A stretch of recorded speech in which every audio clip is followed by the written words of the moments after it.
Hi everyone, my name is Tracy Ritchie and I am Director of Education for EarthDay.org.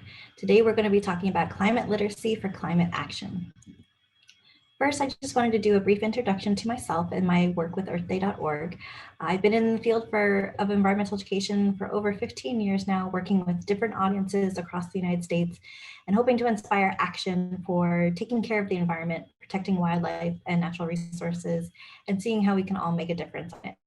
I got my PhD from the University of Florida, where I studied climate change education and how we can utilize systems thinking to critically analyze environmental issues such as climate change, and how we can better break down academic disciplines to talk about the real impacts of environmental issues on a whole system scale. So I wanted to start off with a brief history of Earth Day and where it all began and how we got to where we are today.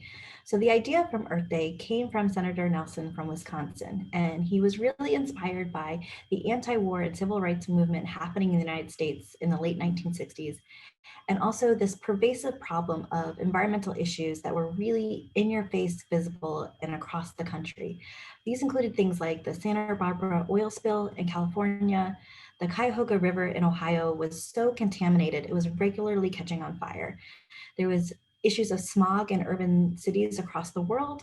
And we knew from Rachel Carson's Silent Spring book that bird populations were rapidly decreasing. So these were issues that were very visible. There was major issues with pollution and litter, and people were fed up and they really wanted to take action. And so Senator Nelson wanted to inspire people to take that passion and make change. And he knew that the best way to do that was through students. He actually hired a group of college-age students, and you here on the screen, Dennis Hayes is the one down in the corner on the phone. Dennis Hayes was one of his main college organizers who, through the power of motivation and inspiration, gathered 20 million Americans to come out onto the streets in their local communities to demand change for the environment. And they called the first Earth Day an environmental teach-in. And we'll get into what a teach-in is later in the presentation. But it was really amazing that before the internet, before social media, just the idea of everyone coming together to protect the environment was enough to, again, bring out 20 million people out onto the streets to have marches and rallies and protests and festivals to say, now is the time, we have to take action. And something that's hard to imagine back in early 1970, in April of 1970, when the first Earth Day took place, the EPA did not exist yet. And so that was actually one of the main outcomes of the first Earth Day, is that the formation of the Environmental Protection Agency here in the United States to make change, have regulations, and to hold people accountable for the environmental destruction that was happening. And from there, we saw landmark legislation like the Clean Air Act, the Clean Water Act, and the Endangered Species Act that help people be accountable for protecting our environment. So EarthDay.org has been around as nearly as long as the first Earth Day in different iterations. And today we are a global network of partners, resources, NGOs, and supporters across the world. Our research shows that Earth Day is acknowledged in about 190 countries around the world. That's nearly the entire world coming together to stand up for the environment each year. About 1 billion people participate in Earth Day events every year. And that's just amazing. It is an idea and a day that everybody can get behind. But one thing we want to make sure from this presentation that you walk away with is that Earth Day is not just one day. There's that ever so common phrase of Earth Day is every day. Obviously working at EarthDay.org, I truly believe that. And that there's just so much we can do year round, and that perhaps April 23rd is just as important as April 22nd in thinking about the environment and taking action for the environment. So here at EarthDay.org, in the education department where I work, we are always creating resources to help students, educators, parents, families, and communities come together and have everything that they need to take action, to learn more about the environment, and to spread that information to more individuals. One way we do that is through Earth Day schools. So you can see our growing map here. We have over 5,000 schools registered across the world. And this is just another network of joining together the support and for educators to realize they're not alone. We see that so many times that there's that one star teacher that has this as a passion project and runs the after school club or makes sure it's involved in their curriculum. But we need every teacher to be that one-star teacher. And so this network is really meant to join educators together so they know that they're not alone in this battle. We also have tons and tons of resources to help you with your Earth Day plans. And again, bringing in the climate and environmental systems into everything that you do and in every discipline that you interact with. So we have toolkits, resources, lesson plans, activities. And one of the things that we just launched a few weeks ago that we're really excited about are these advocacy packets that you can see at the bottom of the screen. Advocacy packets are written by students for students. The most common question we get is, what can I do? How can I make a difference? I'm only 16. What can I do in my community? And I want to make sure that every student, no matter what your age is, you feel that you have a voice and that there's actions that you can take to make a difference no matter what your age. And we have resources to help you do that, especially these advocacy packets. So if you want to learn about making sure composting can be in your school or in your community or at your institution of faith, we can help you do that. Or if you want to have making sure that there's a sustainability representative on your sports team or in your social clubs, we have resources to help you do that. We also have tons of resources on timelines of environmental history.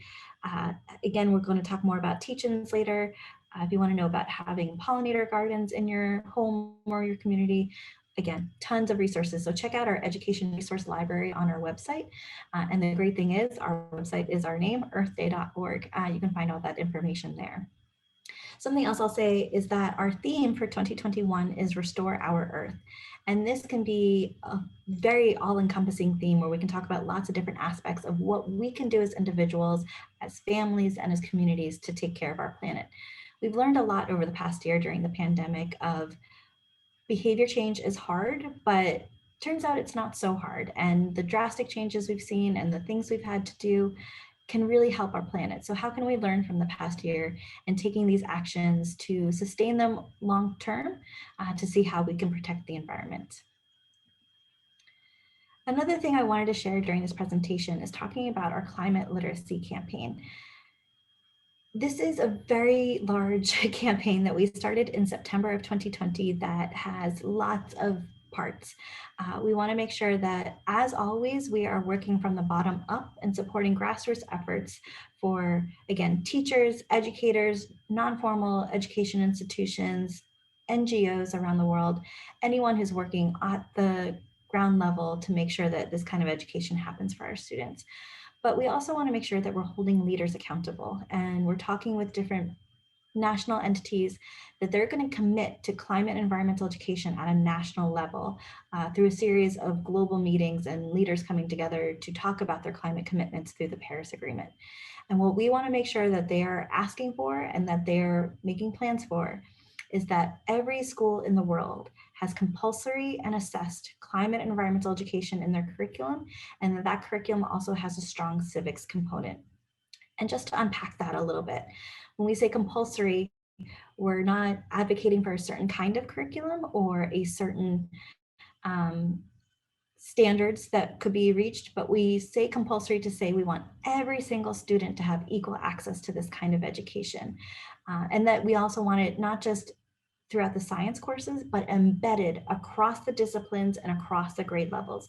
So we are constantly learning and reinforcing this information, and starting with age-appropriate information in our early childhood education that gets students excited about the environment, that build that connection to nature, and that we progress over the school ages to make sure that we're increasing in complexity and really helping students understand all the complex nuances about the environment and how they connect to not just the environmental and ecological and climate systems, but to our social systems, our economic systems as well. And when we say assessed, we're not, I promise, not advocating test for students, but we want to make sure that it's making a difference and that there's good change happening. We want to make sure that teachers have the support that they need. So we, through a series of different kinds of assessment that could include portfolios or projects or different tangible outcomes, we just want to make sure that this kind of learning is helping students and that teachers are supported in that kind of learning. And again, that civic engagement component is really important, that we want to make sure in addition to the content knowledge that students need to understand the environment and how they play a role in the environment, that we're pairing that with real practical application of the information and how to be change agents in their community. We want to make sure that everybody knows what their role is, how their voice can be heard, and how they can take action in a meaningful way. So the other piece to pair with this is that some of this information is overwhelming. It's the climate system and climate change, the climate crisis overall it's big and it's not always good news, but there's things that we can do. And through civic engagement and taking action and seeing who's already taking action and knowing that there's still things that we can do and knowing that there's still time, that brings in that hope element. When we make sure we're adding more climate and environmental education to the curriculum and to our learning, we don't want to scare anyone and we don't want to overwhelm anyone. We want to balance that with hope and motivation and ways to take action. So those are the main pillars of our climate and environmental literacy campaign. And some of you might be asking, well, what is climate literacy? I've heard of literacy as far as I need to be able to read and write, or sometimes we even talk about financial literacy, so people know how to manage their income and be sustainable with their funds. And there's a discipline of climate literacy as well.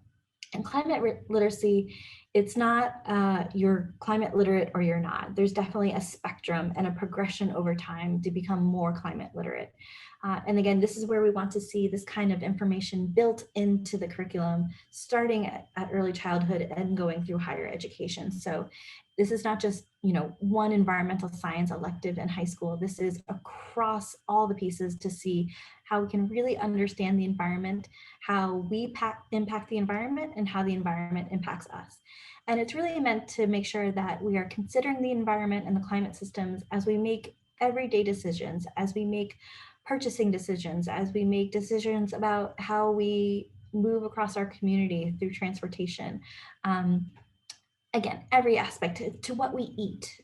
Climate literacy is just that idea of taking that extra moment to consider the options, see what the trade-offs are of our different decisions and what the long-term impacts of our decisions might be. So it's really meant to showcase a critical systems thinker who considers all aspects of our decisions and our behaviors to better understand how we impact the environment. And so there's different ways that we can all build our climate literacy and take action for the environment.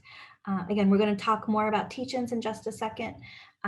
We also have an opportunity to engage in citizen science, which I'll tell you more about through a citizen science app on your phone called Global Earth Challenge. And then there's everyday actions that we can do, again, like adjusting your diet, thinking about your food systems, thinking about your waste systems. Everything that you consume, where does it come from and where does it go? So again, understanding those systems that exist in our communities, seeing how we can be supportive of those systems and not have negative impacts on that system. And then talking to others, that's the easiest thing that we can do, right? So having classes like this where we talk about these issues, talking with your family, talking on social media, engaging in school. There's so many opportunities to talk about climate literacy more, talk about climate change, what our feelings are about it, what our knowledge landscape is, and how we can grow that. So finally, I've been teasing this for a little while now, but what is a teach-in? So I told you that the first Earth Day in 1970 was called an environmental teach-in. And the teach-in is this idea that a community comes together about any issue and talks about their experiences, their feelings, what they are going through, what might the problems be. But a teach-in is also very solutions oriented. The whole point of a teach-in is that the group that's gathered leaves the teach-in knowing exactly what they're going to do to take action on this issue. And so when you have an environmental teach-in, you're talking about some kind of local environmental issue that is impacting your community and something that you want to make change on. It's really important that a teach-in brings in diverse community members or stakeholders or content experts into the conversation, but we also want to make sure that everyone has an equal voice at this conversation and that it's a two-way dialogue. A teach-in is not meant to be a lecture, unfortunately, kind of like what I'm doing today. A teach-in should really be a conversation where it's not just presenting information to people, but it's a group having a discussion about this is the issue, this is what we're experiencing, and here are ideas to take action to alleviate that issue. Again, solutions oriented, talking about action, what we're going to do together. So you may bring in a scientific expert that knows about the environmental issue, or a government official that has some kind of authority or power to make change, but making sure that diverse community members are represented too, of knowing how it's impacting them, and also making sure that their voices are heard when solutions are being proposed, so it doesn't disproportionately impact any member of the community. So a teach-in is a great way to have those conversations, to bring up these topics in school, in your community, in your family, whatever setting you're comfortable in. And some of the really cool things that have been happening with the online learning and kind of this transition to virtual events just like this one is that a teach-in can really be more inclusive now. So typically a teach-in was held in person, and so people had to drive there or get there in some way, and it was fairly limited of who could participate in that teach-in. With Zoom and other online platforms, anyone can participate in a teach-in. You could bring in content experts from across the world. You can bring in community members. You can expand the definition of what a community member is and someone who wants to speak on this issue. So it's kind of been an exciting transition to see how teach-ins have evolved to be more inclusive, to be more opening to different ideas, and how we can work together on some of these issues. So if you've never hosted a teach-in or you're not quite sure where to start, we have tons of resources to help make sure that your teach-in is successful. So we have a whole teach-in toolkit on our website that teaches you, again, what is a teach-in, how to host a teach-in, how to coordinate it, who should be there. If it's your first time hosting a virtual event, we talk about how to host a virtual teach-in. And then the other resource we have are called grab bags. So the grab bags are meant to be really easy 1 to 2 pagers about different content to host a teach-in about. So when we were first talking about teach-ins over the past couple of years and trying to make sure that they were happening in schools, people understood the concept, but they just didn't know where to start. And so the grab bags are really meant to be an easy hand-holding resource that tells you, here's an issue that might be of interest to your community. Here is why it's important. Here are some sample speakers. Here are some sample calls to action, and to kind of just get the wheels turning and those creative juices flowing that you can host your own teach-in. And this was just the starting point. So be sure to check out our teach-in toolkit on our website, and then look at all the different content grab bags that you can find. Anything from food waste and food security, to plastic pollution, to insect biodiversity, to ocean acidification. We really have tons of topics that you can host a teach-in about in your community and see how you can make change. The other resource I told you about is our Global Earth Challenge, which is a citizen science app that you can get on your smartphone.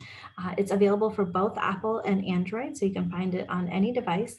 And the great thing about Global Earth Challenge is that we have several different content areas where you can help collect data that is going to be used by real scientists in the world trying to understand more about these research topics. And then we also add another element to the citizen science where it's not just come collect data and that's it. We want to make sure that you understand the data. What are you finding out about your community? And then again, how do you make change? We always want to make sure that we're providing opportunities for you to make change and be active in your community. So if you're collecting data about air quality, or bees that are in your nearby area, or plastic pollution that you're seeing on the street, sometimes that can be very frustrating to get that data, to learn more and not be thrilled with the results, to be honest. And so we want to make sure that if you're not liking what you're finding about your community and the environmental status of your community, we're giving you options to take action. And so again, that civic engagement component of, I can be an active part in my community to make change for good, and we can help you do that. So citizen science is so important. There's a ton of projects out there if you're looking for other topics to explore, but helping to add to the wealth of data that is understood about our environment and what we can do is so, so important. So check out Global Earth Challenge in your app store and download it for your phone, and then go out and explore all the different things, again, from air quality, biodiversity, pollinators in your area, plastic pollution that you're seeing in your community, and looking at different food supply areas and crop pictures to understand where different crops are grown across the world. And of course, we have tons of other opportunities to get involved on Earth Day, around Earth Day, in the month of April, and all year long. So one, again, it's going back to our climate literacy campaign, is the more we can talk about climate literacy and how much we need it, and how important it is, and how we can get it in our schools in a more prevalent way, the better we're all going to be. So there's opportunities to support legislation at the local, state, and federal level. There's opportunities to contact your local school board and say, hey, what are you all doing about this? How can we make this better? There's opportunities to, again, have those conversations, share on social media, tell people why it's important and why you support it. The more we talk about it, the more we're going to see it, and the more we're going to have it. Another opportunity and kind of the quintessential Earth Day event is the Great Global Cleanup. Cleanups do not need to only occur on Earth Day. We hope that they happen all year long, but it's a great way to see that visual impact of your actions and to make a difference in your community. So picking up litter is always a good thing to do. This has been a little tricky in the past year, especially last Earth Day when it was still, the pandemic was very new. We didn't know exactly how everything was going or exactly how the virus was transmitted and what was safe or not. So we really didn't have many cleanups last year. This year, we think that it is safe in certain communities to go out in either a small family pod or whoever is in your quarantine bubble and to pick up local trash. There's going to be some coordinated cleanup events where it's safe to do so, but also you don't need to be with a large group of people. You can just go up and down your streets, go to a local park, and pick up litter using proper equipment to make sure that you're being safe. We also have information about that on our website. So if you're looking to do your own personal cleanup or join a small cleanup, we have information about safety regulations and how to make it more safe. But again, connect back to that Global Earth Challenge Citizen Science app and report your data to the app so we know where you're finding plastic pollution, what kind of plastic pollution you're finding, and what we can do to address that root cause of that pollution. Another great way to get involved with Earth Day year-round and to help support the environment is through our Canopy Project campaign, where this is the idea of making sure that we are reforesting parts of the earth that have lost their canopy cover. We know all the benefits from having more trees in an area, from decreasing temperatures to increasing oxygen that we breathe to having better shade, even just having the view helps improve mental health. So there's so many benefits of having more tree coverage and just more greenery in our communities. So the Canopy campaign works through a donation where you donate $1 to earthday.org, and that equates to a tree being planted somewhere in the world. So you can check out more information on our website about the Canopy Project. And again, volunteering in any way is a great way to get involved and enhance your climate literacy by learning more about your community, learning more about the environmental issues impacting your community, and how you can make a difference. And then if you're watching this on or around Earth Day, April 22nd in 2021, we hope that you'll join us for our special events on Earth Day. We'll be having live streamed events across April 20th through the 22nd, and tons of content on our website and social media. We'll have speakers and performers and lots of events taking place on Earth Day itself. So we hope you'll stay tuned to our website and check out that event if you haven't, if the timing's right for you. Other than that, I just wanted to say thank you so much for tuning in to this session today. I hope you've learned a little bit about the importance of climate literacy, what we can all do to make sure it's more prevalent in our schools, in our community, how you can take action on and around Earth Day. And then again, Earth Day is every day, so don't feel that you can only take action on April 22nd. We hope that you'll be taking action all year long. Here's my contact information. If you have any questions about any of our resources or anything that I mentioned today, I'd be happy to work with any of you in your groups and your schools to make sure that you have the resources that you need. Again, we're really prevalent on social media, and our website is an all one-stop shop for all the content and resources that I talked about today. If you're an educator or a teacher or a parent and want to stay connected to our Earth Day schools or our educator network, we have a specific newsletter, a News Bites resource that goes out that has tons of resources and ideas and stories about climate literacy in schools and how we can do more and do better. And again, our education resource library has all of the resources I mentioned today to help improve your lesson plans and your ideas and how you can bring climate literacy into your everyday life. So thank you so much for tuning in today. Again, if you have any questions, please let me know. And thank you so much, and happy Earth Day, happy every day.